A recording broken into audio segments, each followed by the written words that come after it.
دوستان عزیز گندمی تاجیکستان یا چه خیلی زور شده уже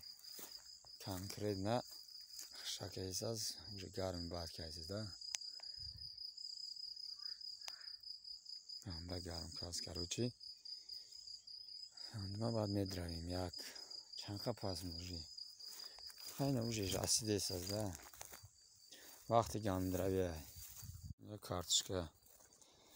یا خیودان میگه که بینی وقتی چیه اینا کارتشکه وقتی کارتشکه اونجا گندمش یا خیودان میفوره که مقصد ببینیم ده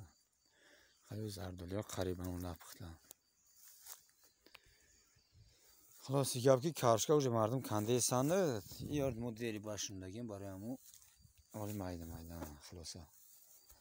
уже مردم на تو دوستان عزیز در Qirg'onteppa Qo'rg'onda tut دیدی چه خیلی شده полный زمین پر توت ریخته است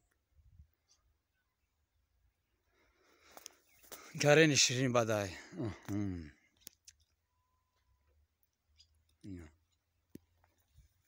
ایش ناو پختیس است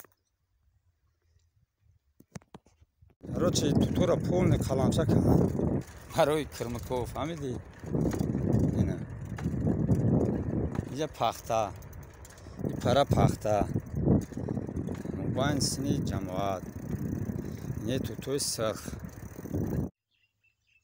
ویاتلو نواداف توتا دیدی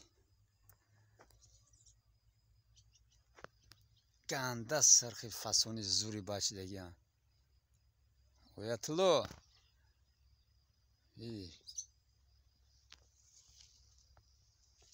این توتو را بگید استورد من توتی زوری باده ده نیش ناوش دیسته است короче نگاه که توتا چخلای دیونای بعد پختگی هن короче ایسی پختش نمدگی های اینجا ما توت خریم باگیم موزی در این مومنت با ورک گندش رینی بدن نه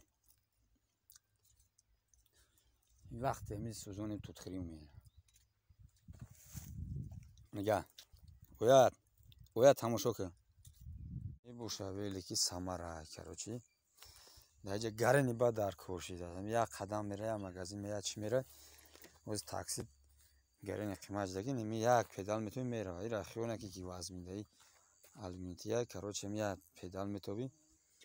200 میره یا شهر سمره واگیم خدمت که است короче لبوی جو میره میو